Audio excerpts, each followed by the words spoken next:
Yes, people, it's been a while, but here once again with another fully booked meets. You have myself, Mace. Myself, French. Myself, Andrew. And let me introduce to you, we're meeting today a guy that goes by the name of AshAssets on Instagram. Just clap you in. We do that with our guests. Appreciate it, boys. Appreciate you, man. Appreciate you. Ash, thanks for being here. We know you travelled a little way, a big way to come be here today. Yeah. Can we first of all just get into a bit about Ash? Who are you? Well, AshAssets, formerly known, recently known now, but Ash is fine. Ash Nathan Grant's my full name. Yeah. And yeah, man, I'm just a normal guy, man, coming from places where a lot of people come from, yourself included. Yeah. That low income, council estate background, kid from the block, innit? So, I'm just a normal dude just trying to do something phenomenal, man. So I'm just out here and just giving back to people, man. That's kind of my thing, man, is like to give back and just give as much value as possible, man. That's definitely my mission going forward. Perfect. You got your kind of government given name, and now we've got this kind of AshAssets. Where's the assets bit come into?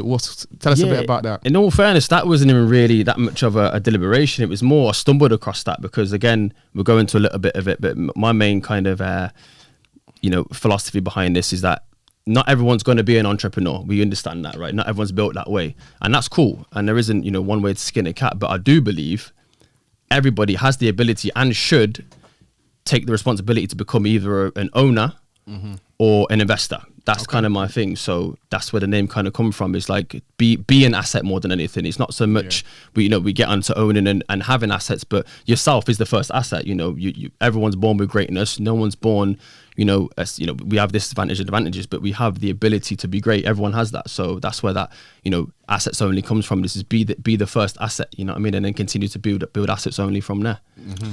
Jumping on what you said, what's the difference between an investor and an owner?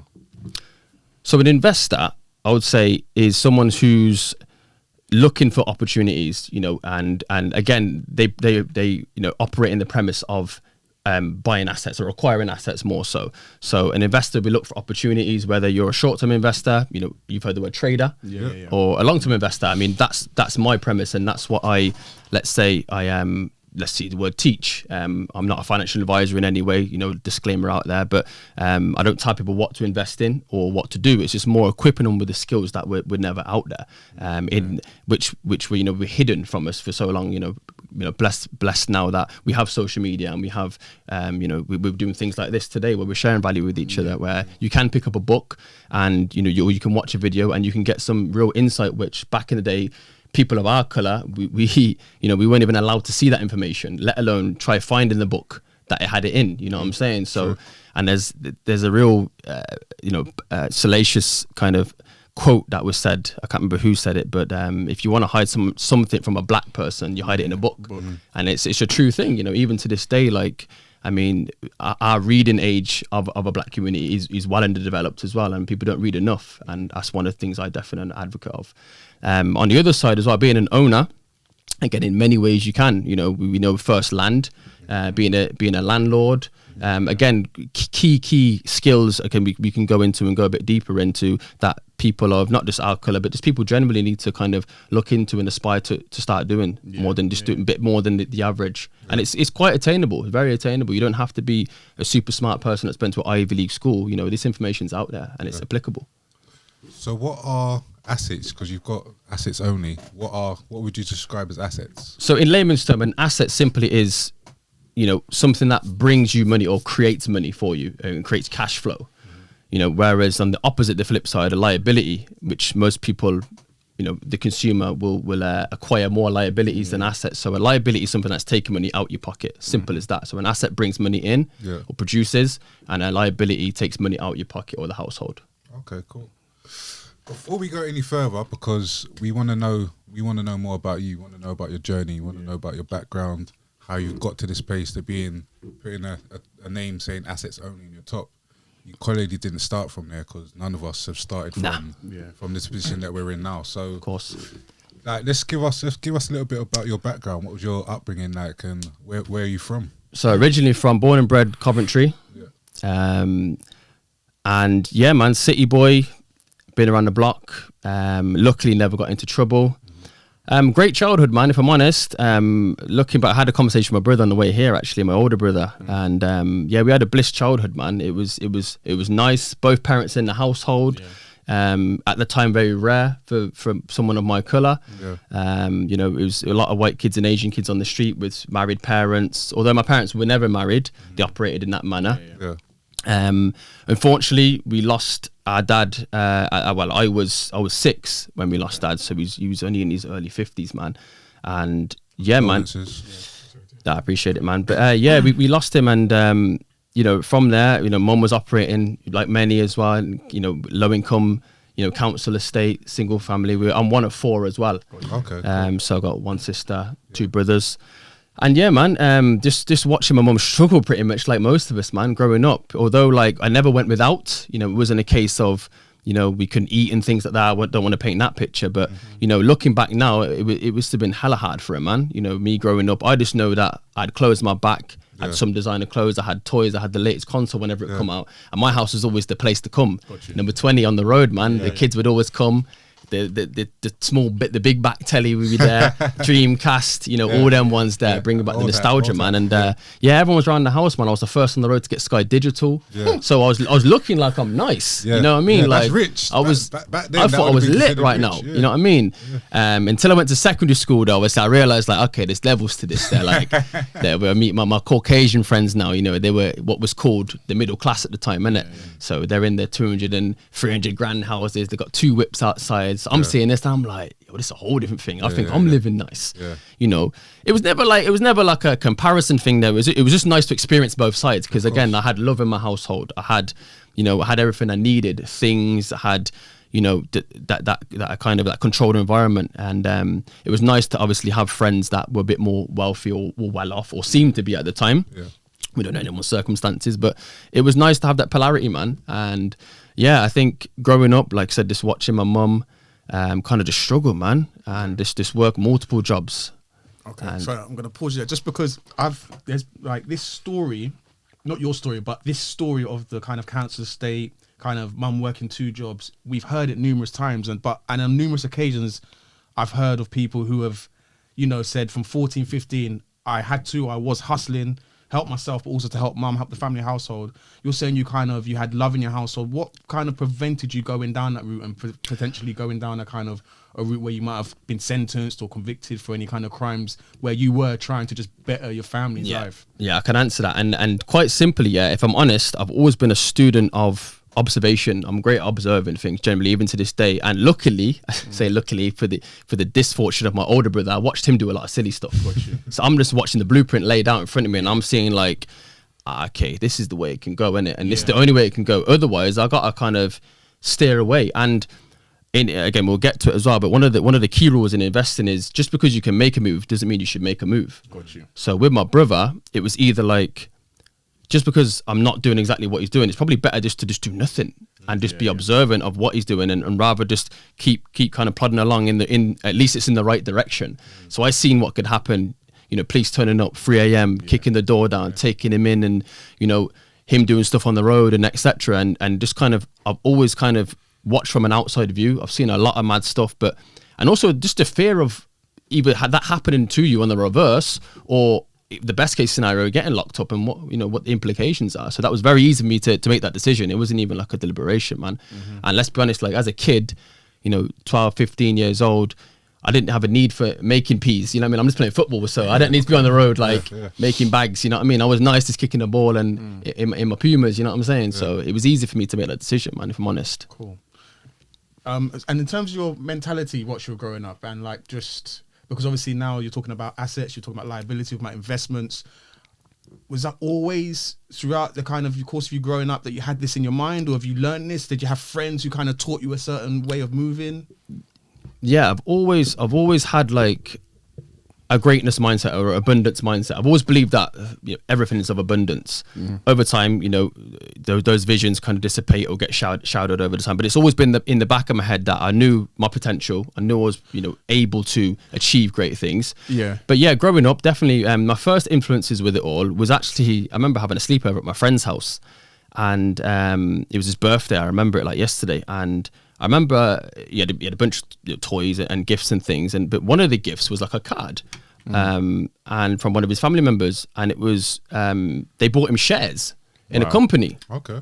So obviously I'm like 14, 15 now, And I'm like, in my head, I'm thinking, hold on a minute, like I've heard about these things, you know, these Wall Street guys and stocks and shares. You hear these all the time growing up, but I never like was privy to it. So I'm thinking like, hold on a minute, how have you bought shares of a company? You're like 15. What do you need with shares? And it was Sky at the time. It was Sky. Okay. Funny enough, and I was thinking that's mad, but. The sad thing is when I look back now, I didn't even ask him about it or like even go into it because I thought one, it would go over my head. Two, I thought I wasn't even worthy to know that information because it's not privy to us in our culture, innit? It's like only these type of guys know about this stuff or those people of color or in suits and things. So I didn't even ask about it. And it's funny enough, like I still haven't even reached out to him about that story. He doesn't even know that, but that was the first thing that clicked with me. It was like, okay, like that's something that can be looked into and you know, we can actually start attaining these things, you know. But yeah, that was my first encounter with kind of, you know, just an asset as such and kind of especially that stocks and shares in particular. That was my first encounter. So when would you say you started kind of earning money so you could invest and look for assets, so to speak? I've always, well, again, my first few jobs, I've always had money in my pocket growing up as a kid, you know, relative speaking. And I went through a massive stage of consumerism through my life, like most of us. We have to go through it. Yeah, we have to go through it. Yeah, and we get fixated again, and this is very important. We get fixated on accumulation massively. We always hear like, I want to earn more, I want to earn more, I want to earn more. I want to, you know, put my CV in so I can earn that much more money, and that's all good. There's nothing wrong with that because you know more income is good. Yes. But what are you doing with that extra income? You know, and I was finding that as I was climbing these ladders of income and accumulation, I'm just kind of like, I'm trying to hold on to this money. I've got no plan or idea what I'm doing with this money. So with that, I just go spend the money. Yeah. Then I'm like, hold on a minute. I've got a bunch of stuff now, I've got bare stuff. Grams, crepes, all this stuff, And then like, it got to the point where I looked in my wardrobe or closet for the American listeners. And it was like, hold on, I've got more liabilities in here than I've got money in my bank. So I thought that don't make no sense. Something's got to switch, man. And to be honest, it was a very long process when I look back now, from when I first had that kind of epiphany to when I started even actively investing. Because again, it was a bunch of education that it was an education block that I'd missed. But I just knew that something had to change. You know what I mean? And it's kind of been an ongoing journey up until kind of, you know, 4 or 5 years ago now, which I've been actively kind of investing and understanding the rules to this game. But it took me a long time of, let's say, consumerism to kind of to work that out. And a lot of people still don't understand it. It's never too late though. It's never too late. Huge thing. And I can attest to that because again, later on we can talk about it a bit more. But like I said, I do help and teach people that kind of come to me in ways, and they're all different shapes, sizes, and ages, more importantly, you know, ranging from the 18-year-old who's just getting his first paycheck and he's luckily stumbled across this information, and I can, you know, point him in the right direction. Again, not financial advice, but it's just kind of giving him the tools and going through, breaking down that jargon as well, like asset, liability, what it is, and you know, return on investment, things like that. So, and up all the way up until some, like, you know, 50-year-olds I'm helping. So it's never too late, man. You know, key thing to remember though, the longer you wait, the more expensive it becomes. That's the rule in investing. We all know that. So but again, it's never too late. That's the key thing I want to push home, man. Anyone could start at any point, and that's what it is. So the term financial literacy, that's like the new, I guess, word terminology that's been getting new trending around. word, isn't it? Yeah, exactly. Where would you say you got your knowledge to become financially literate? Well, I'll say what I learned first is how not to be financially literate and I learned that from my family unit growing up. Again, watching my mum, kind of just always not just struggle, but also spend all her money on things for us, especially for birthdays, Christmases, things like that. And I knew very early that wasn't the right thing to do, but still I fell victim to it growing up. You know, we grow up again because it got back to programming. It was programming indirectly. She didn't, you know, she's not meaning to do this, but she would earn the little she would earn.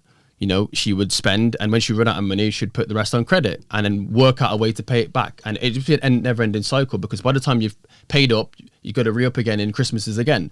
So I grew up learning that and seeing that more so. And again, that spilled over into my pre-adult life. You know, when I was in relationships and things, I would put myself into debt to buy things, and you know, we're probably To similar validate. and been exactly, yeah, it's that validation, isn't it? But again, you're always kind of thinking about the next day. I'll work out how to pay that off the next day, and then the next day doesn't come, and then before you know it, the next year comes, more birthdays, more Christmases, then you're in a hole. You know what I'm saying? So I learned, kind of reverse engineered it, that I learned from early that that's how not to be financially literate. But then fast forward like into kind of the time of now, there's only a few select people I started learning from, and again, this is why I do what I'm doing. It's nothing about me. The purpose is bigger, and representation for me is huge. People that, you know, not only look like me, talk like me, and dress like me. I think that's important that they project messages as well. And I connected with a few dudes from America, the Earn Your Leisure guys. Great And guys. they we were going to get into that. and as the well. only reason I connected with them is not because so much what they were saying. It was they look like me. They, you know what I mean? They slouch like me. They talk like me. You know what I mean? They still had correct manners and things like that, but they just looked like me, and they connected. They had the clean fade in the beard, and I thought, you know what, like, okay, I've got half of that. Don't mention the bed. Yeah, today. I told you about that before. I was joking. Nah, it's looking fresh, man. You know what I mean? I hear ya. But yeah, that's I think that's what's key to me, and that's I've now kind of honed in on my my mission now, and I understand it's representation, man. It's not about accumulation, because you know what I mean, that's a byproduct of just doing greatness anyway. So my thing is representation, and especially people where, you know, we as a you know, encapsulation come from. It's important for those guys, not just black, you know, white, Asian, whatever the color is, you know, at that it's possible, isn't it? And you know, if you serve a bigger purpose, you know what I mean, greatness follows, man. So that's my thing, definitely. Oh, I love that, man. You mentioned EYO. That's something we didn't even know at the time, that we was both there. Okay. We was there. Oh so yeah, myself, Investfest, P, innit? That's and right. Another friend of ours. We was there. How'd you find it? Yeah, it was really good. It was It's good, inspiring. I liked the Wall Street Trapper when he came through. Yeah, he's sick, man. When he was playing comes that through. Jeezy, I'm not gonna lie, that had me gassed. Yeah, for we a got moment. gassed. Everyone Yeah. got gassed, man. Yeah. And like, that's the beautiful thing, man. Like Royal Albert Hall, man. Like, Exactly. not to go It's too a much of a big- tangent, but yeah. they sold that out. Like, Exactly. there's people on the wall like Adele and Pavarotti and all them, man, on the wall and that. You know what I'm saying? Like, and these man look like us from America. You know, don't get me wrong, they wore their suits that night, but usually they're in the hoodies, they're in the hoodie, yeah. sweats, they're rocking their own, aren't they? And it's beautiful to see, man. Again, representation, isn't it? So, like I said, they've inspired a whole generation behind them, man, and me included. And then, you know what I mean, I'm gonna push the envelope to try do the same thing, and that's what it's about, man. It's just keeping the envelope pushing, man. Yeah, It's no, not that's why about we're here self. to help. We're That's here it. to help, man. I appreciate you having me, man. I really appreciate it. I love this little setup, man. It's nice, you know. It's nice. I'm feeling it, man. Sorry, you said a couple of things that would kind of like drew me in, and I've sat and listened for, I don't know, say 15, 20 minutes. Sorry, apologies. You mentioned obviously your experience when you were younger, sorry, and I'm not too sure how old you were then. But then you also mentioned, I think it was the purpose being bigger.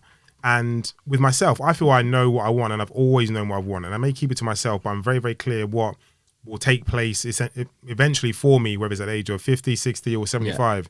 Do you feel, do you feel you know what you want from now, and I don't want to say up until and when you grow old and grey, but do you feel like the path is kind of being laid? And also, I think what I was going to touch on was very similar to Earn Your Leisure. Do you feel that is kind of what you've kind of fallen into, if that makes any sense? What, as in his calling. Yeah. Yeah, I think calling. organically, because going back to like just backtracking slightly, I mean, I've always looked at even my life track of employment, right? Everything I've been in, it's always to serve. It's never been for self. I've never gone into sales. I've never gone into, you know, aggressive positions where, and then nothing wrong with those. Yeah. But I've always gone into to service-led work, and I look back and it's for a reason, because I'm good at it. I'm good at interacting with people. I'm good at getting what I want out of people, and also getting the best out of them for them. I'm good at that. I mean, I've did all sorts from retail to teaching jobs, but I've always found that I've found joy in helping. Yeah.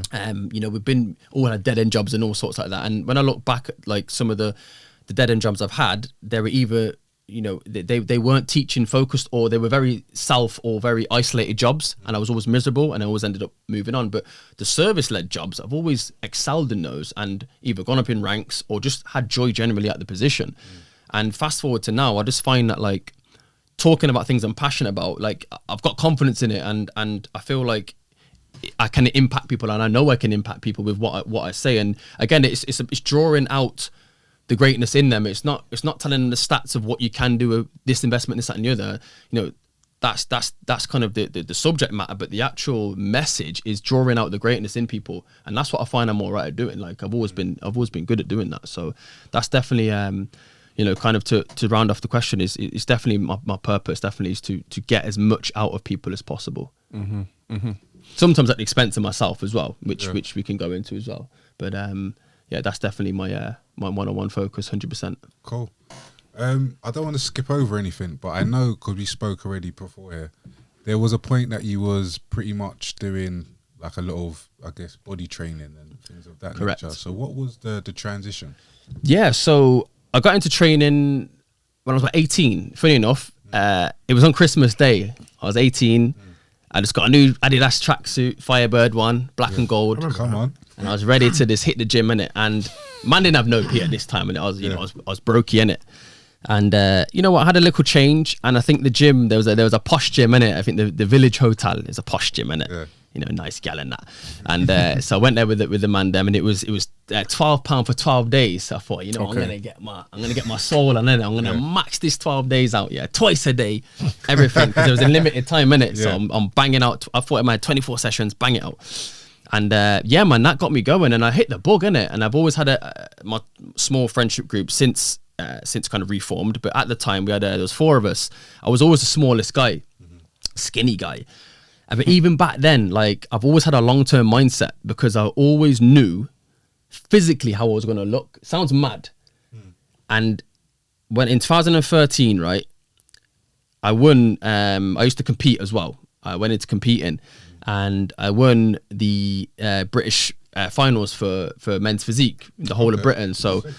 But I always knew the way I looked on that day, I knew I was going to look like that. It was mad, like, but no one ever like understood the concept. I always had the long-term vision. So even when I was seeing progress throughout, like a year in or 2 years in, I didn't really, not that I didn't care about it, but like, it was like, okay, that's short term. I'm making some gains now, but that's short term. I know that in another 3-4 years, what I'm going to look like. And that was what kept me going. Because if I kept sticking on the short term, I feel like I would have fell off on different occasions and stopped. But I was very linear, man. I was training for like 8 years straight, like 7 days a week, most days. Okay, you know, if there was an 8th day, I would have did it. But more time, like, I was just at the gym, and some of my friends will attest to it, man. Like, at the time as well, I didn't have a whip or nothing. My gym was about 4 miles away. I would walk there every day, rain, shine, snow, whatever it is, man. Because I knew, headphones in. I was like a monk, bro. Don't get me wrong. I still lived a nice life, and you know what I mean. I was out on the town and that, but I had to get work done, man. I had to get busy with it. Yeah. And yeah, man, it was always that long-term mindset that kept me going, man. Do you think going to the gym and just being healthy in general is probably one of the highest forms of discipline? And what's led you into some of the things you've done today? Yeah, 100%. It's definitely parallel, man. I find everything is connected in whatever way, shape, or form you look at it, whatever you want to chop it up, man. And especially training for me is what gave me the discipline, because I didn't learn discipline. Remember, I didn't have a father figure growing up. You know, my older brother's moving a madness. I ain't gonna look at my little brother and my friends. You know what I mean? Like, they were just like messing around. No one really had any structure. You know what I'm saying? No one weren't doing nothing where like, there was no leader in our group. It was free for all. You know what I'm saying? So we all had to fight for, like, we kind of all changed leadership roles throughout the year. It'd be like me one day and then Bridget next day. So there was no structure, man. So I had to learn all that on the fly. And I find training was my teacher. You know what I'm saying? So, and shout out to my gym manager, man. At the time, my gym owner, at the time, Clint. He's the one who really pushed me into it, man. And again, growing up, lack of confidence. Again, without the father figure, lack of self-belief at times. You know, I knew my potential, but again, if you haven't got self-belief, you ain't going to make no moves. So he was really like, he kind of forced me, he gave me an ultimatum. He was like, look, kind of jokingly, he said, like, I want you to do this competition. You're at the place where, you know, you need to be, a bit more work, and you know what I mean, you can get there. He said, like, if you don't, he said, you ain't coming back to the gym anymore. Like, Rad said, like, you ain't coming back. Yeah. So he said, you got to do it. And it was in like 6 weeks time. I was kind of always in shape, again, being an ectomorph, and I ate kind of decent. So I was always had a little bit of abs. So he said, like, a good 6 weeks now. I think it was 8 weeks away the competition. So he said, about 4 to 6 weeks, we'll hone your diet in. I'll give you a hand in that. And I got myself a little coach. And yeah, man, rest is history, bro. Like, won my first competition, amateur one. Then I moved on to the British finals, which was like the whole of Britain, bro. Like it was a big competition in it. Like I was up against like, you know, they say your rivals, your idols become your rivals, innit? I was right on stage with like people I was looking up to, watching YouTube videos, and like they're like, well, if I'm on their level, I've done it. Yeah. And I'm up there with them, man. And yeah, I took first place, man. And congrats. Yeah, appreciate it, man.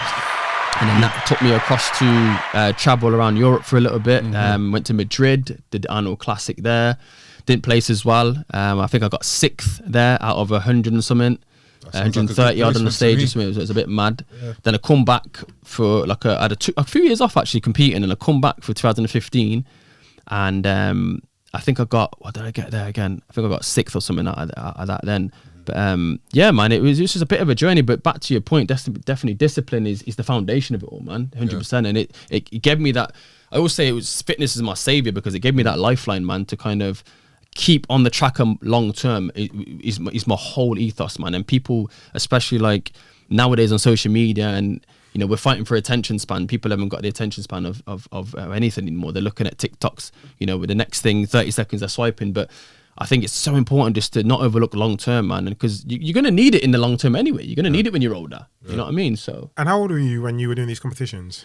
I was, work out my maths now. I'm 31 now. So I think my first competition would have been around about 22, 23, something Sorry, like the that. reason why I'm saying these things is because, not that I can see, but I guess me taking myself back into where you were then, I could see you could see further ahead. You know what I mean? I'm trying to guess kind of like, okay, how old was he when he was thinking that maturely in reference to your friend having the shares, yourself winning the competition, and again, obviously referring to financial literacy, to be able to think that far ahead and have that level of discipline, again, speaks to also your grounding.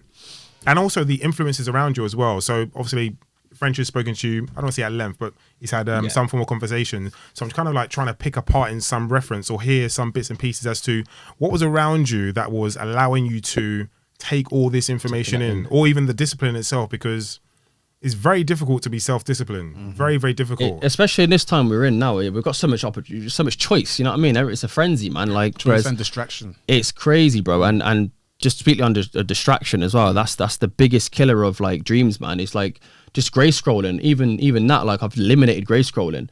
You know, even to the point where I've got like 15 names in my phone book. I've got, you know, I've unfollowed everybody on like social media that either isn't providing me value or I personally know, even on a deep level, not on about acquaintances, like, because acquaintances it's high and by in the street. Like I don't need to follow you on Instagram. You know what I mean? And it sounds a bit petty, but it's self-preservation at the end of the day, isn't it? And again, you're feeding your mind. Of course it is, yeah. Because you know, your diet isn't just your food. We all know this, isn't it? It's what you see, what you hear, and what you're around, isn't it?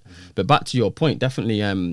Again, I've always been very lucky because I've always had polarity. I've always had kind of, not good and bad, but let's say lesser and more of.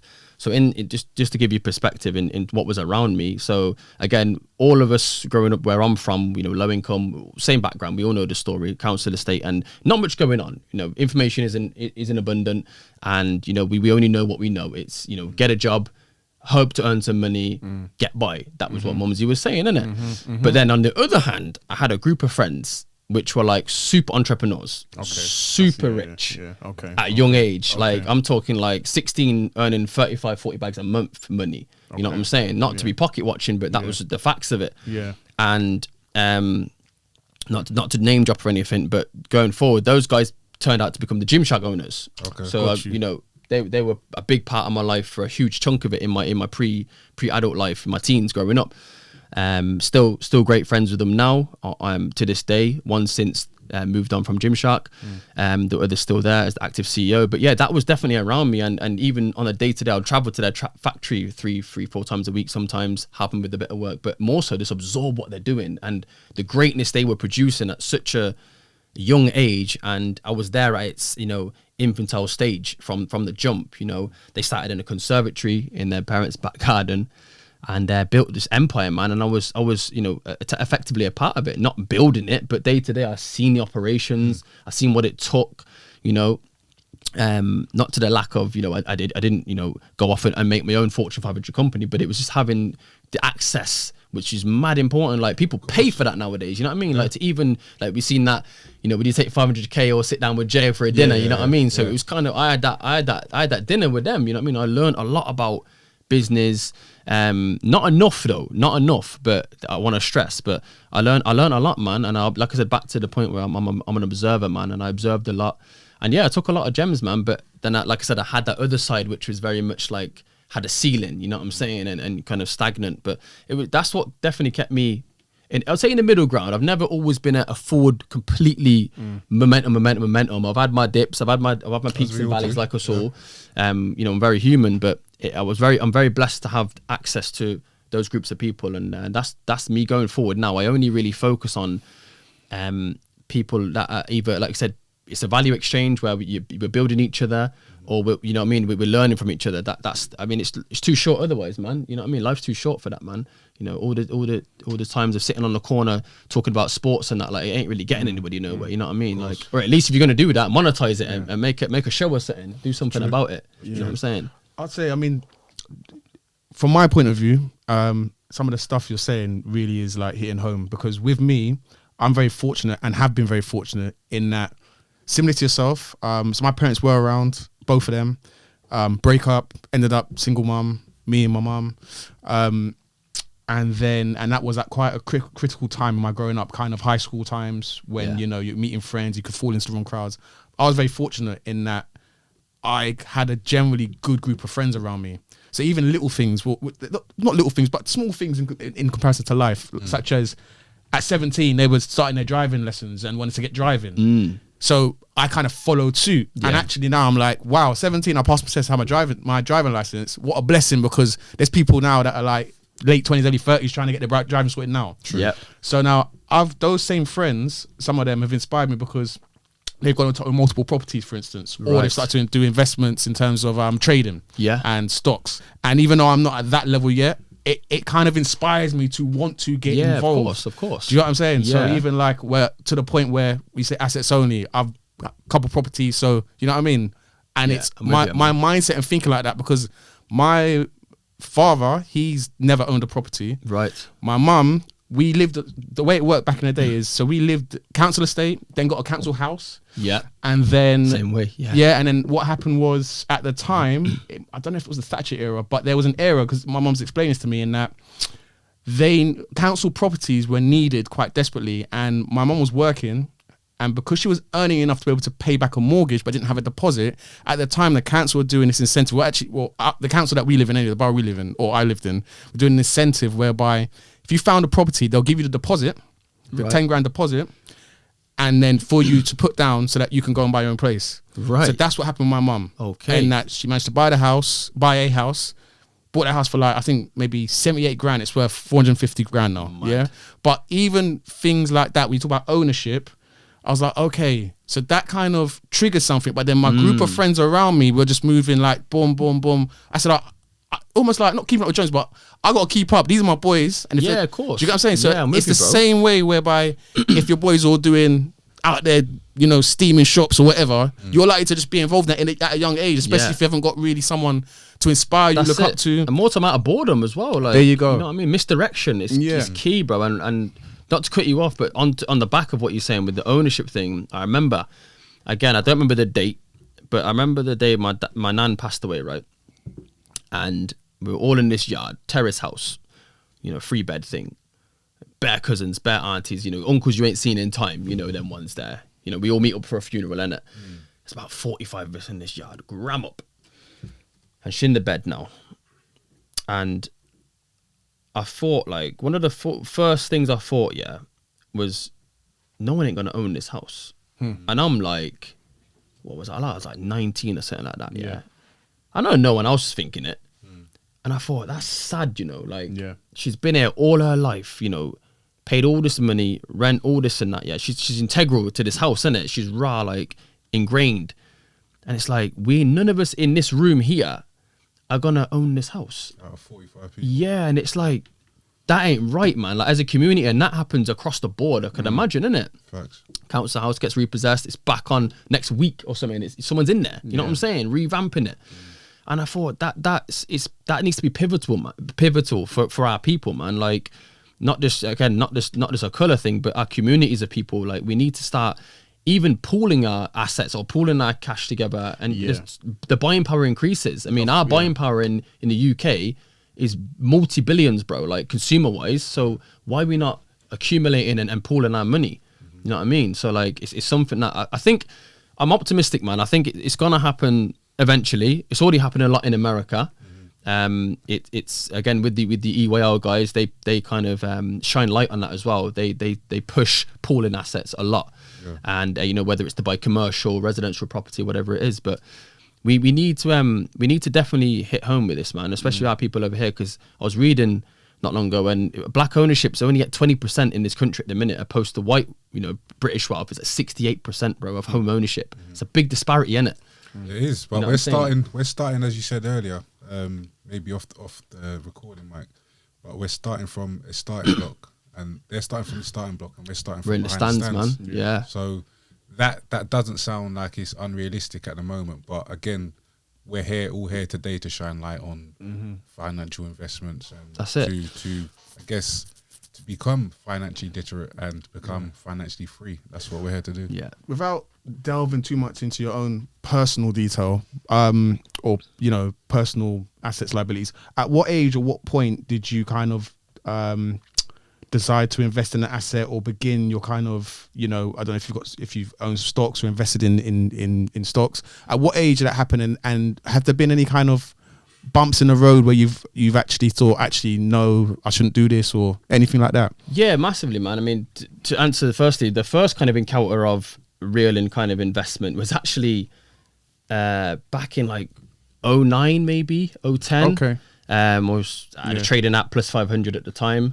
Put a couple of bills in there, which was a lot of money at the time for me. But I thought, you know what, YOLO, I'll get paid next week. If it all goes, I'm good. Yeah. But yeah, I bought a bit of Bitcoin, man. Like, Oh wow. back in the day, bro. Okay. Like before I knew what the whole thing was, innit? I just knew Bitcoin. I just heard the word Bitcoin. It was one of them trending words at the time, innit? Yeah. And I bought some crude oil and stuff like that. I was trading that.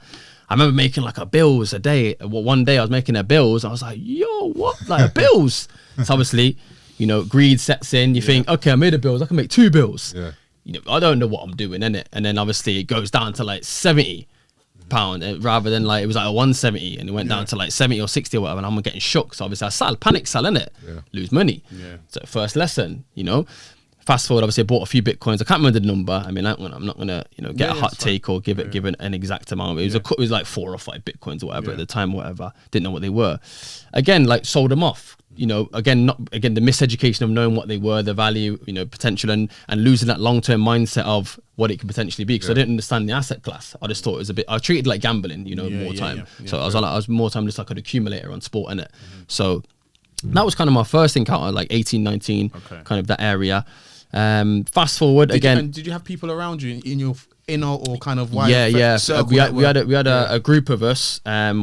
I mean, one of our guys, he made about 4.5 bags. Okay. And obviously that was the most money I've ever seen in my life. You know what I mean? On a screen, it was like, wait, what? Hold on a minute. Like, and again, with him, none of us had the education. We just kind of, we thought we're high flyers, innit? Making a couple of bills here and everything. Because at the time I was earning £250 a week. So if I'm making a bills a day extra, I'm nice, innit? You know what I mean? Mumsy can have a bit of money. I can go out, buy my little Levi's and you know them ones, hit the town and that. So that was all it was for me. I went through a big period of that, and then I went through an even bigger period of not accumulating anything, like I said, other than liabilities, like I touched on before. So GARMs, going out, clubs, buying tables, this, that, and the other. So, you know, understanding like that's got to stop in it at some point. And the real pivotal point for me, I was just before having my daughter, actually. So knowing I was having my daughter, she was planned. And I was about, I think I was 27 at the time, 26, 27. And yeah, man, I thought, you know what, I've got to like, I'm in a fortunate position now. I'm earning some decent money. I can actually do something with this money. I knew I wanted to get a yard. At the time, I didn't own a house personally myself. My missus already had a property, a new build. So I thought, you know what, again, we had a discussion about, I could use that, leverage that. We're in a house. We don't need to scale up at the minute. So it's going to be the 3 of us. So I thought, you know what, I can double down here, innit? I can actually apply some of this capital into some of these markets, innit? And, you know, I dabbled here and there, and I did a video once about this, and I think I started with £60 in the stock market. So again, prior to that, which is very important, I want to hit home, is that prior to actually putting the first trade in, that £60 in, I did about 2 years of actual learning. Wow. So I went in depth with the learning in it. That's an important. It's an important point that's to. key, and people Yeah. overlook that. Yeah. Sorry, because I was going to ask you where your starting point was, or your entry point was, because obviously you can hear a lot of influences, but I wanted to know whether you actually got a job or whether it was a case of, you know what, I'm going to go 2 feet in and I'm actually going to put my money where my mouth is, and actually I'm going to learn how to trade. Yeah. Me, what I did was put my money in and I'll learn after. But, but, you know, I guess wherever you get your lessons, you know, you should be grateful. That's it. Yeah. And it was very, and again, back to me, it was very easy to make that investment because 1, I was comfortable with that amount. Yeah. 2, I was confident in my education. I knew I didn't know it all, but I knew I knew enough to place a competent, you know, investment and put my money where my mouth is. And then over time, seeing that compounding, luckily I was in a good time where, you know, COVID hit. You know, stock market was going a bit mad. You know, you could have made money in your sleep. You know what I mean? With your eyes closed, you literally put your money in anything. It was going up. But again, that was a lesson as well, because again, having that long-term mindset, doing the 2 years research, I knew that ain't gonna last. Yeah. So I knew this, innit? So eventually, like just also understanding, you know, when to how long to more so hold your assets for. Because I know a lot of people, again, they jumped in with me on the bandwagon. They put a couple of bills in, they made a couple of bags. They thought they were sick. They either left it in or they took it out. So either way, they lost. You know what I'm saying? So great fortunes are made over time, and history tells you that, innit? Yeah. So with the market as well, people don't realize like it doesn't do anything spontaneous, innit? It's all loops. Yeah, it repeats itself, and you just got to go back further enough in history and read the data to understand that. You know, there's even ways to understand when the recession was coming. Like I knew this recession was coming. Something called a yield curve. So. Not to get too technical, but like it's a lagging indicator, but it 100% predicts when a recession's coming. When the US bonds, they have a 2-year bond and a 5-year bond. So a 2-year and a 10-year. When the 2-year bond exceeds the yield of a 10-year bond, that means the recession's coming. So that, you know, I've seen that it's plain as day on a graph. You can see it. And again, it's a lagging indicator. It's not tomorrow the recession's going to happen, but over time, as we know, we're in a recession now, aren't we? You know, it's not been announced officially. You know, it's a recession. But you know, we know the score. Yeah. So it's just understanding that, and again, people don't want to do the legwork. They want the quick thing. They want the flip, and our culture generally wants the flip. And it's like, nah, money isn't made in the flip. That's fast money. Fast money normally leaves you fast. Exactly. So you gotta think long term, man. Like, and also like, yeah, you can have a bit of fun now. You can make some money here, there, and there. You can go on holiday and buy some stuff. But more time when you're older, when you got the greys and it's all said and done, and you're chilling there with your cigar and your trilby. You're going to have grandkids, you're going to have kids, and you're going to need money for them. So it's all good making the money now, but if you ain't got nothing left for them, you know what I mean? You got to think about the legacy, innit? And that's my biggest, we can go on to that. Like my motivation for it is, that's my why, is the legacy, innit? I want, you know, my name to mean something, my last name, innit? And I remember, like, I seen that. Funny enough, Dame Dash said it, innit? And it stuck with me, man. And it's like, your last name's got to be an asset, man. You know what I mean? So that's where I'm at with that. To his when he came over to London recently. Missed it. I missed that, you know. And I was there. It was good. Yeah, really I love good. Dame Dash, man. Like, and again, people beef with the information he gives out, man. And that's one thing I've learned as well. You don't have to like a personality. There's some people that probably don't like what I'm saying and the way I'm saying it more so, but don't beef with the information. Just take out of it what you can, innit? Same like Robert Kiyosaki is another one. He's very controversial, but a lot of what he says is good. It's important. It's valuable. But again, the way he says it might be a bit salacious or, you know, to grab attention, and that's fine. You got to look past that. It's like a broken yard, isn't it? Like, you know, a battered house, but if it's a good investment, you got to look past it, innit? You got to think what the value is. So that's what people don't look too much. And more time, that's what in our group, I say our group with the Discord, I run a Discord now, which is growing, the community is growing, and we share value. And a lot of time we don't really speak about stocks as much. It's more the mindset, what you need to win at this game, because that's important, isn't it? And people say, like, if you've got an IQ of 160, give 100 away, because you don't need it for this game. It's about your stomach muscles, isn't it? It's about what you can take, what your risk tolerance is, and understanding long term. Like, it's not that deep. People make it way too hard, either to sell what they're selling or just to finesse you out your positions, isn't it? And it's like, I just give it to them real, man. Like, keep it simple. Everything I've learned and applied, I just give it for free, man. Like, is that old Gary Vee saying jab, jab, right hook, innit? Like, just give. And eventually, like, people are going to be obligated to kind of come back to you and want to buy whatever you're Regardless, buying. yeah. You know what I'm saying? Yeah, so exactly. I just give all my best out for free, man. I don't hide no secrets. There's no need, because I'm going to win at this game regardless anyway. So it doesn't matter. I want to double down on that point, but before we do, I want to ask, like, so who were some of the people that you looked up to in terms of mentors or people that was influencing you at the young age of 18, 19? To be fair, I didn't have many mentors, if I'm very honest, man. My late uncle, rest in peace, Paul, he was very much a father figure at the time for me after my dad's passing. Did a lot for me, man. A lot of stuff my dad couldn't do for me. Not for the lack of trying, but the lack of, again, very working class man. Here, there and everywhere. He was doing a lot of work up in Scotland, 3-week stints at a time. So again, he passed very young anyway with me, but even my older brother, he didn't get that much time with him because he was here, there and everywhere. But fast forward, when Paul come on the scene, it felt like I definitely got a dad back, man. I respected him like a dad.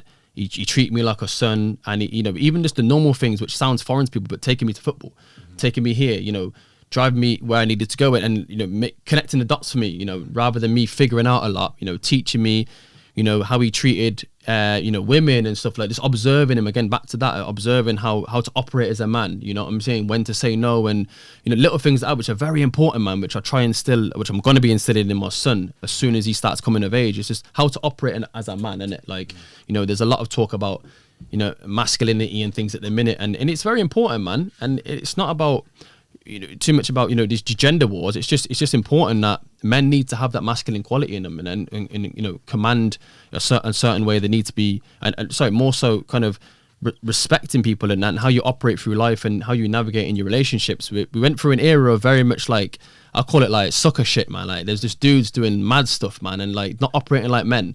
No honor, no, you know what I mean. So no chivalry anymore, things like that. So I try. I do fail at times. My wife will tell you, but sometimes I try to really just kind of be as much of a man as possible, man. But yeah, so Paul for me definitely was my main kind of mentor I can remember, man. Yeah. Physically, as far as a mentor went. Okay, cool, man. As you know, we speak about books on this podcast, so that's our main staple. What is some of your top 3 books, or not even top 3, just some of the books that you would recommend? Yeah, recently visited, again, on the back of masculinity, definitely, you all know this book, As a Man Thinketh, definitely. Yes, James Allen. That's it, yeah, man. Easy read, small book, so... You say it's an easy read. No, yeah, what I meant by that is like the quantity of material is easy, but I had to go over it a few times because a lot of it goes over your head. Exactly. And again, with learning, I always remain a student. You're always reapplying and reaffirming things that are in that book. And just that masculinity, man, and it's important, and a big one for me, which is a small thing, but a very powerful gem, is never to moan as a man. Understand, like, we have to be solution orientated. You know what I'm saying? Like, especially in a relationship, as we know, like, we can't come to women with problems, man. They're looking to us for solutions. You know what I mean? Not necessarily on a provision standpoint, or a protection so much, but just any problem, and little or small. We've got to be solution orientated as men, and that I had to learn that on my own, because again, I didn't have a man to teach me that. I had to go through relationships where it was up and down because I wasn't moving masculine. You know what I'm saying? I look back and at the time I'm like, it's their fault. It's two to tango, isn't it? At the same time, I didn't have the correct attributes at the time to operate in those situations. So now, again, I'm a working project, but I'm miles ahead now. You know what I mean? Because I'm absorbing this material and I'm applying it. I've still got work to do, as we all do, innit? But definitely, as a man, just trying to operate, excuse me, at my most high at all times, man, as much as I can, definitely. So that's a huge gem I took from that book. Yeah. Have you read The Way of the Superior Man? I haven't touched on it in a while, but again, similar concept, man. But amazing book at the time. I did cheat. I listened to that book. I didn't read that book physically. Okay. Yeah, I listened to that one in my early years. Yeah. Same difference though. It's still just getting the content. So it's all that's an amazing book, man. I forget the author of that book. I was going to say David Dida, but I could be wrong. Yes. That's it. Yeah, that's an amazing gem, and I think I read that when I was about early 20s. I remember sending it to my boy, man. Whether he read it or not, I don't know. But yeah, that was a huge book. I remember lending that book to my barber. I never got it back. I'm not even That's joking. it's a good one. I never got it back. I lent it to him and he read it quick. And my barber's busy. Like, as in, like, these man know who my barber is. He's busy, as in, like, he don't stop working, and he read it, and I never got Yeah. it back. He loved it. Amazing. He man. loved that book. Amazing. Another book I've read as well, which I'm currently still reading, actually, haven't finished it yet, is Think and Grow Rich, Napoleon yeah, Hill. yeah, Yeah, man. So this is why we're here. 'cause we yeah. have a book. Okay. Yeah. So you can give me some insight as well. I don't mind spoilers. I'm still going to read it anyway. But yeah, again, just a quick little backstory on how I even got into that book was I was out with some dinner with some friends actually, and my guy, he's very successful, business owner, owns multiple care homes. Was really young guy, same age as me, really successful, and he had a pivotal moment in his life as well. Kind of up and down, making a lot of money, Yeah. bankrupt, had to start again from scratch, and that book's what got him going again. Yeah, he said literally he read that book, and he said somehow the words were just jumping off the page at him, and he said literally he read it probably like 1.5 times, 2 times he said, and literally he said that changed his life, and he kind of just started this upward trajectory from there, man. But very importantly, he had his like just that streamlined focus and that directed focus more time, and not looking left or right, and understanding these steps will take him back to where he can get to. So yeah, that was the only reason I really picked that book up. I've always heard about it, but I never really got around to it. I was in the transition of reading a lot of stock books and things like that. But yeah, that was definitely, I kind of like did a right turn and started. I went and ordered that book on Amazon literally the next day when he told me about it, man. And I've been kind of nose deep in it at the minute, man. So I'm about halfway at the minute. Yeah. So yeah, it's a really good book, man. Yeah, no, do you know what? You mentioned that. That's a book that I consider like a self-development Bible for myself. It's serious, isn't it? It's a proper book. I need to reread it. Like you saying it now, it's like I need to read it. You want the highlighters as well. You got the little all of that. Yeah, stuff. you got it, man. You got it, man. All the notepads. Yeah, everything. Yeah, it's everywhere. It's essential, man. Yeah. And on that last point as well, with another book that I'm on. Again, for me, is my personal, in my opinion, the investing Bible. Is Money Master the Game from Tony Robbins. Okay. About 600 pages deep. Yeah. So again, it's not a weak read. It's a one you go back and forth like a textbook. But you don't need nothing else, man. It is like tangible, actionable things you can use at any level, whether you're a low income, high income. It's across the board. It's serious, man. And one gem from there, just to give you some perspective, is that with retirement, and we'll go into this as well. People look at retirement as an age. Well, really and truly, retirement's a number, because if you can retire earlier, you would, wouldn't you? Yeah. Course, so it's not an age. Yeah. And one of the analogies in the book is that with gaining financial freedom, think of a mountain, right? Picture a mountain. Most people climb up the mountain. Let's take Everest, right? But most people die coming down the mountain, don't they? On Everest, statistically, if you can Google this, it's not on the way up to Everest. I didn't know that. Right. So, gem there for you. But, on the way up, like I said, that's your life ascending, and let's say retirement's the peak. Yeah. But how do you get down? You have a plan, ain't you? So people don't look at retirement like that. They just think, we're 65, I can stop working. Nah, the average pension in the UK is about 36 grand, bro. That ain't going nowhere.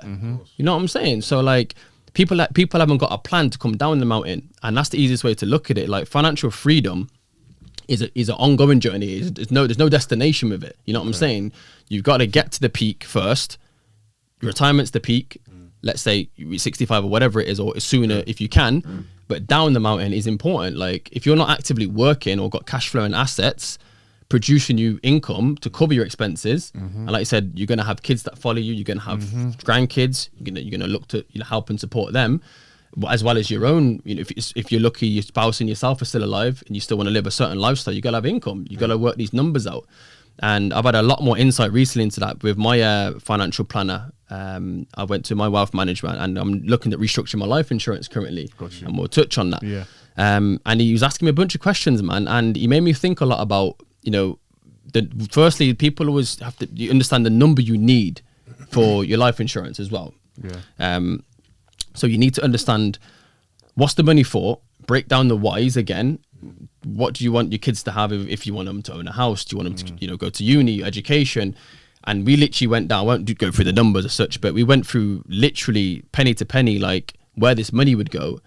And then he asked me like, okay, so hypothetically, if one of you die, you or your spouse, and this money's doing that, what's your partner going to live off? And it's like these things you got to start planning, you know, and especially in our community, it's prevalent where like we don't plan for any of these things. Look how many funerals we've been to, and there's like either you know the whole family's got or the or the whole family got a pool in. I remember my nan's funeral, yeah. skimping and scraping. My whole Yeah. family, it was like 6.5 bags at the time, right? Yeah. 2015, big money at the time, you know. And we tend to go bigger funerals. Our culture, you know what I'm saying? We go all out.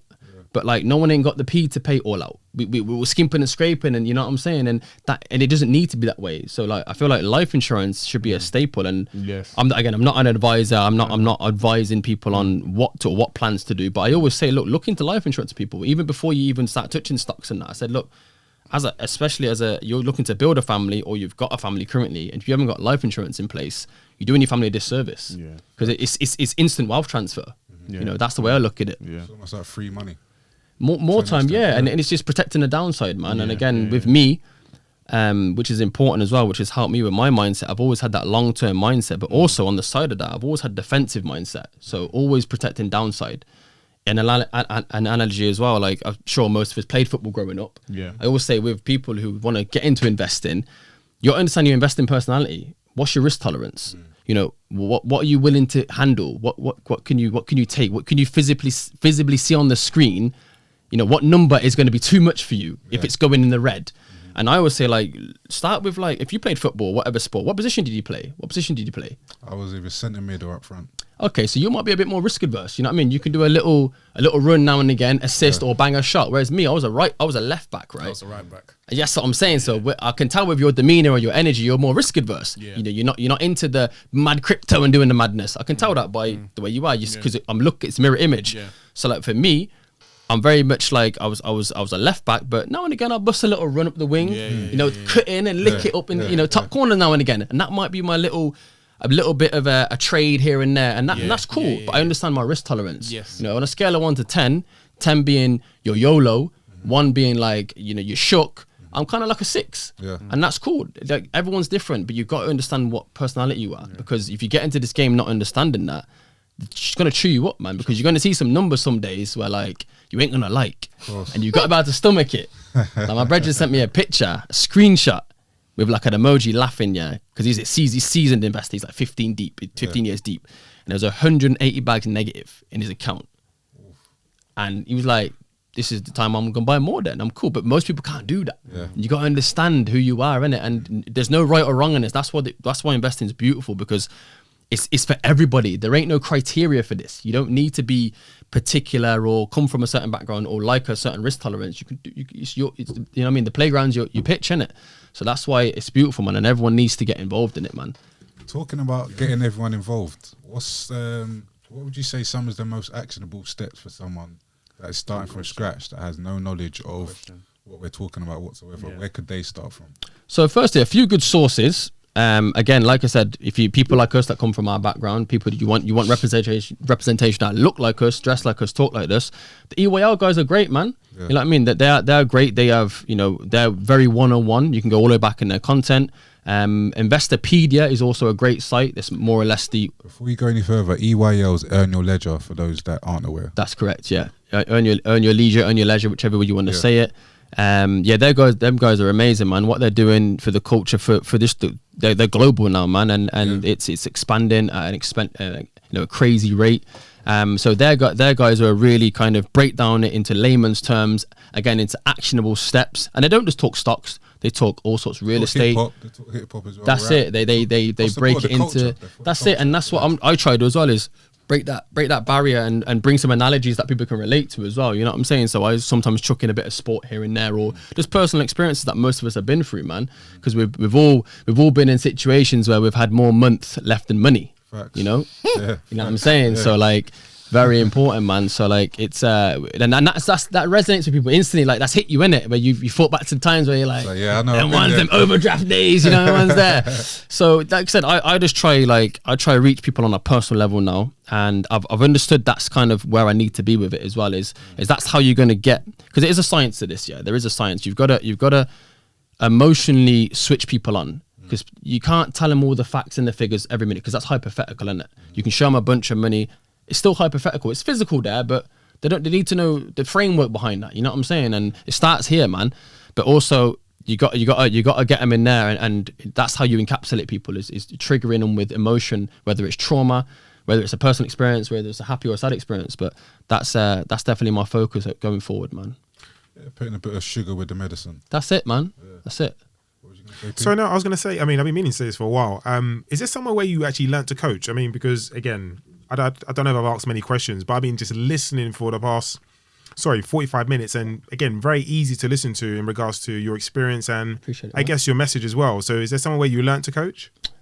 Also, I'm assuming you coach, by the way. Not coach, so to say. I mean, I've again back to service roles. Personal trainer for a few years. I ran my own little personal training business. I don't know to say little, actually, emergent empire. So yeah, ran personal training. I fell out of love with it personally because I didn't find at the time it was scalable for me. I was selling a lot of my time for just money. I could have went online, etc. But again, didn't have the knowledge or infrastructure. But yeah, mainly I'll say personal training was kind of the bedrock of that, definitely. Being more of that leadership for people. Never a dictator, but just, again, pulling the greatness out of somebody, man. And understanding, like, you look like that now, stick with me and, believe in yourself more than anything. I'm just the catalyst here. I'm not the guy who's turning you into something. You're doing that. But just bringing that greatness out of them. And I've had some great results over the time, man. When I look back. But so that was pretty much, to answer your question in a nutshell, that was definitely my bedrock for coaching, should we say. Okay. People, definitely. I want to double down on what we were discussing earlier about, I guess, actionable steps. You mentioned not life coaching, life insurance. What's the importance of life insurance, and how can it impact those that don't have it? Right. Okay. So these aren't my own words, but definitely my sentiment now. Shout out to the guy Ross Mack, right? He said this, right? And I'll be paraphrasing now. So take the environments we come from, right? From the council estate, from the roads. There's all types of madness going on there. People dying all the time. We know this, yeah. Murders, people chefing, people shooting, all that stuff. But think about a scenario now, yeah. He says where if all those families, let's take 10 families, yeah, and there was 10 deaths, 10 murders. If all those families were funded with £1 million life insurance policy, yeah, think how many tens of people get killed in London every week, every day. Do you not think the government would be stepping in and be like, hold on a minute, the money's getting changed up here, the money's switching up. Like, we're gonna need to do something about these communities. Do you not think development and things will start changing? So that's the bigger purpose for it. The immediate purpose is obviously the beneficiaries. And if you structure your life insurance correctly, we'll go into that as well. Yeah. Like I said, you're setting up families to springboard, whereas the Windrush come, then the next generation, which is us, and then even the one after us with our kids, that'd be nice. You know what I'm saying? Like, at the misfortune of, okay, there is a demise, but that's a given anyway. We're all going to die. So why not have a benefit for it? You know what I'm saying? Yeah. So I think, not to gloss over that before, so I think, and I know this as well by studying Wall Street and how it works, markets move the economy. If you go down Canary Wharf, that's the hub of London. The money flows in there, same as Wall Street, New York. That flows America. That's how it works. It's corporate. They're both corporations, countries. We call them countries, but they're corporations. That's how it is.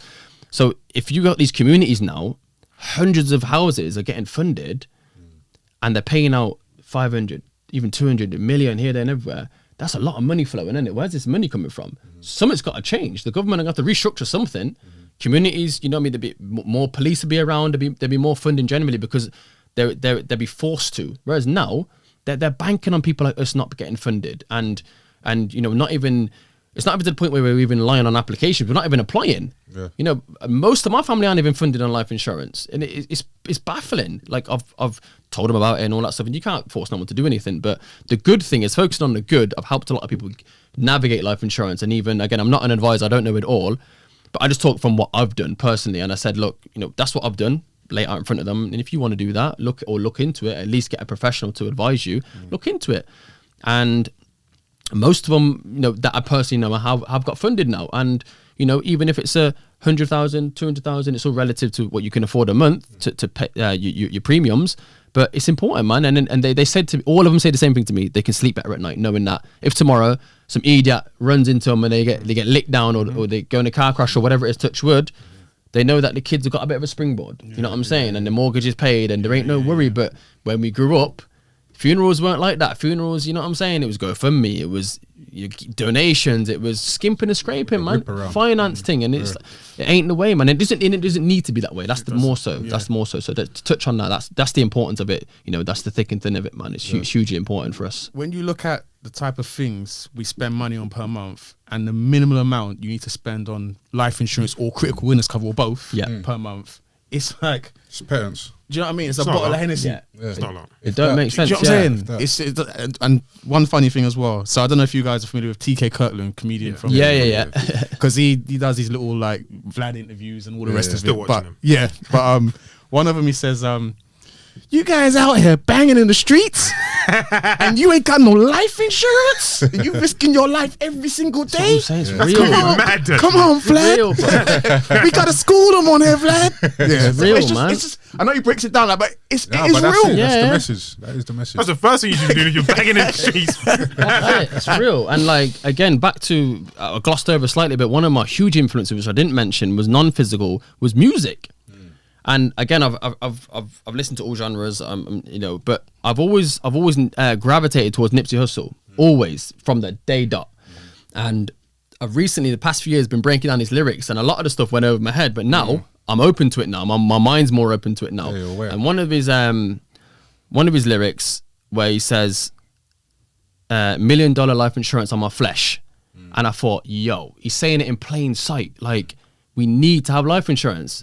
$1 million life insurance on my flesh. So when I go, family are good. Obviously, you know, whatever the number is for yourself. But it's that premise, isn't it? It's so important, man. Like, this lot of Jay-Z's got a lot of lyrics as well. Nas is huge on the whole investment thing. And I think we need to champion these people more, and also put pressure on rappers coming up to do more of it. Because unfortunately in our culture, they are the influences that people look to first. The pinnacle, you know, somewhat. people even EYL and even people like myself doing things now. I am fighting an uphill battle because I've got to work extra hard to get in front of people because I'm fighting for attention. You know, whereas that a rapper can pull up in a Cullinan, dripped up, talk whatever he talks. But imagine if he's talking the real game, people are gonna tap in.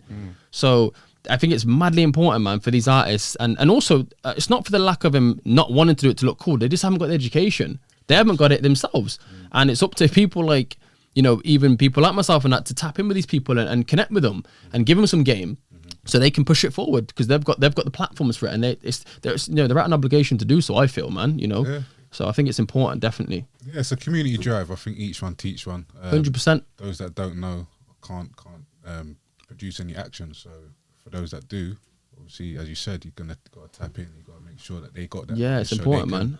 Use their platform, use their voice, and use their talents to exuberate it and make it cool, so to speak. Yeah, 100%. And you know, dressing the way we do and not in suits all the time, because you know, don't want to come in a suit and it's not relatable instantly for the visual people. You know what I'm saying? So like, just come how you normally come, talk how you normally come. You know what I mean? Your posture the way it is. Like, people relate to that. They see it's authentic. You know what I'm saying? Rather than me all, you know what I mean? I wear a suit now and again, but I don't need to be portraying this image that I'm some smart dude, because I'm really not. I was average in school, C grade, you know, basic like education as such, but education, you know, it's limitless, bro. Like, it's limitless, man. If you're willing to actually put some work in and absorb this information, it's limitless, man. Yeah, and always I'm something living to proof learn. that it is. Like I said, like, I can't particularly spell great. I can't, you know, I'm not the best reader, but I make an effort to you know what I mean, to push it forward, man, and to show you don't need a high IQ to prosper. You really don't. Like, you can be an average, normal dude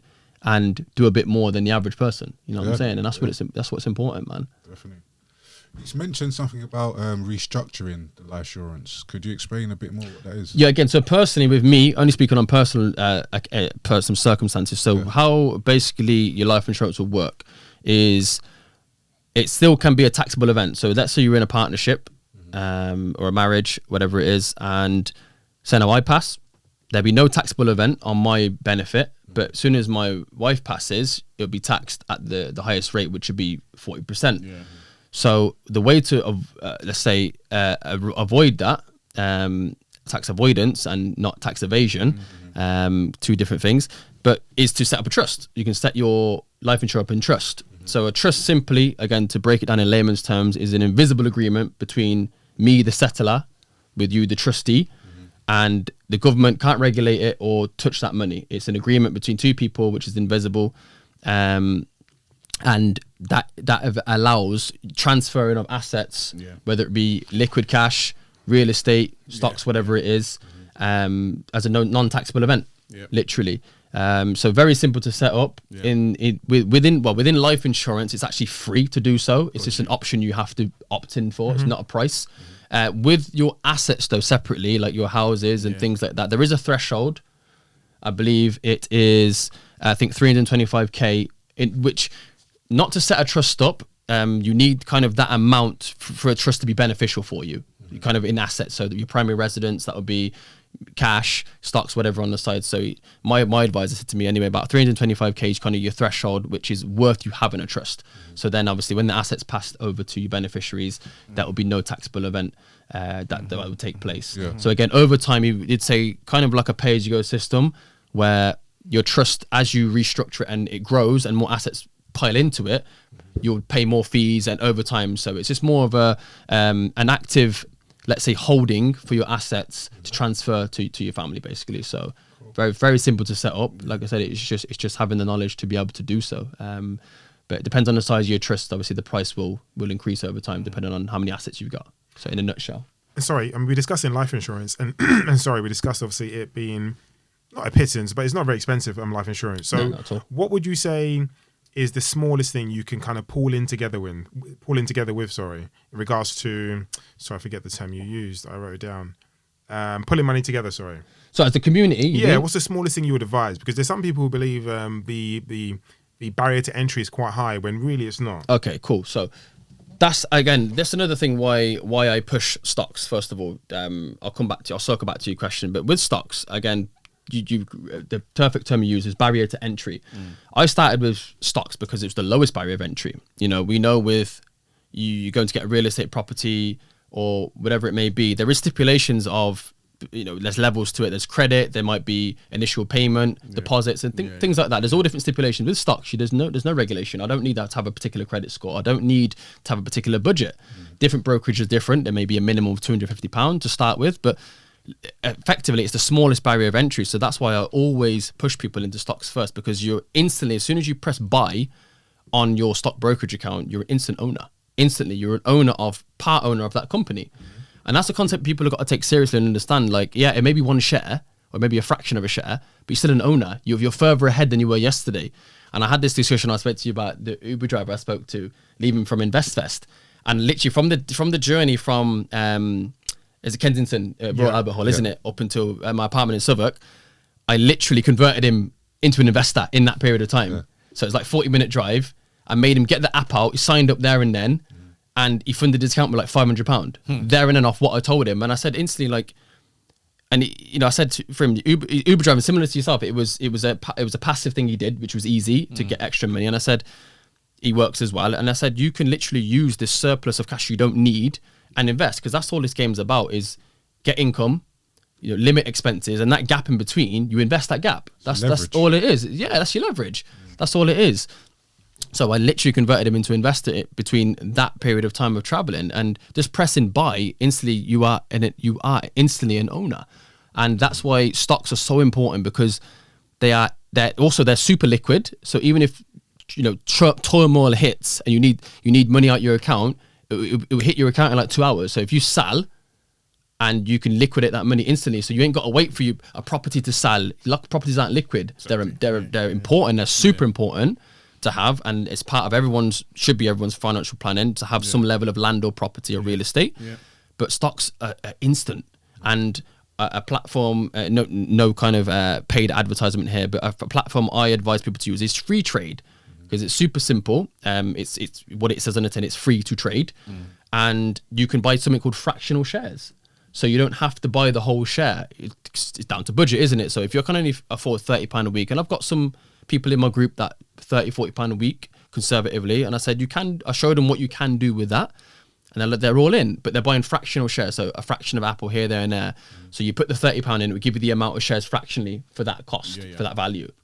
So So it's super important to anyone. There's no real excuse. You know what I mean? If you're watching Netflix for 4 hours a day, you're going out every weekend, you're going to have a spare bit of money here and everywhere. At least put that to use. You might not have millions in the end, but at least if you got like a 60, 100 grand sitting there in 30 years, that's nice. Everyone would, I wish when I turned 20, my mum says, there's 100 grand for you. It'd be amazing, wouldn't it? But yeah, man, that's hugely important. So that barrier of entry, back to that point, is the lowest when it comes to stocks. You know, that's why I pushed that first of all. But on the back of life insurance, circling back, again, super low barrier of entry, because again, nowadays you can get it for a £5 a month. You can get it for whatever. Depends on your budget and what your needs are. But again, what I would advise is that the number you pick, don't always just think about your affordability, because it also comes down to what you need. Back to the we spoke about initially about your planning. So if you've got a family of 3 collectively, what do they need if you go tomorrow? What are your expenses?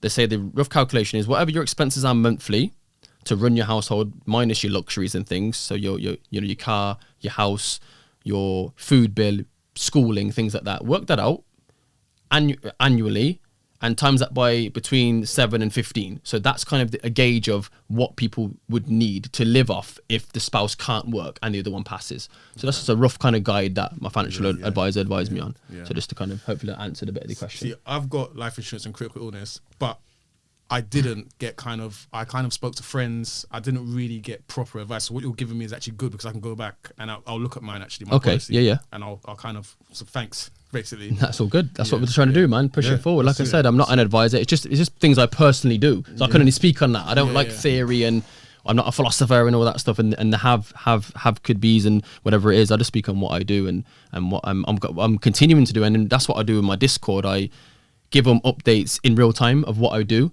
We don't discuss too much trading and day trading, and that's not my thing. I do dabble myself, but again, I don't push that on people, because again, risk tolerance. But my main thing is long term, and anything I do structurally, financially wise, financially literacy in general, I kind of give them gems in real time in the group, man. So that's what I try to do with everyone. Cool. Before we wrap up, what's the last message that you would like the listeners to hear from yourself, and where could they find you? So you can find me on IG. AshAssets is my main kind of outlet. I offer a Discord group there as well through Patreon. So very simple. You can DM me the word assets. I'll give you some free help, talk you through how to set up your first kind of investment, how to even set up a brokerage account. I can run you through things like that. Again, I won't give you advice or tell you what to invest in, but I just kind of I won't give you the fish. I'll give you, insights to be able to fish, essentially. So, but yeah, the message definitely is, this year is all about discipline, I think. And this year we're going into a deeper recessional times. So again, people will be looking for escapism. People will be looking to be distracted because times are hard. That's human nature. I would implore people to, if not tap in with myself and like-minded people and pushing the envelope, at least develop a skill and hone in this year on yourself and self-invest. I think definitely lock yourself away. Don't go to the club as often, and just hone in on and build some discipline. Whether it is getting the body you've always spoke about, whether it is starting that business, there isn't a better time. They always say within a recession, great things are forged. So I definitely just double down on yourself and self-invest and learn a skill, man. Definitely this year, 100%. Cool. We're just gonna wrap up. We normally play dope or trash. It's a little game, so I'm not gonna give you too many books to say dope or trash on. But basically, I'll give you the name. It's just literally you hear the name of the book and you say dope or trash. Okay, yeah, I'm with you. Cool. The Richest Man in Babylon. Dope. 48 Laws of Power. Dope. To Kill a Mockingbird. Dead. Moon People. Trash. The Alchemist. Dope. The Book of Ash Grant. Mega dope. Cool. All good. That's it. We're gonna wrap up if you want to type. Yeah, just thanks for joining us. Really interesting conversation. Appreciate really it, man. enjoyed it. I mean, when you're down in London, I'd love to do a part 2 because I feel like we could have got more out of this.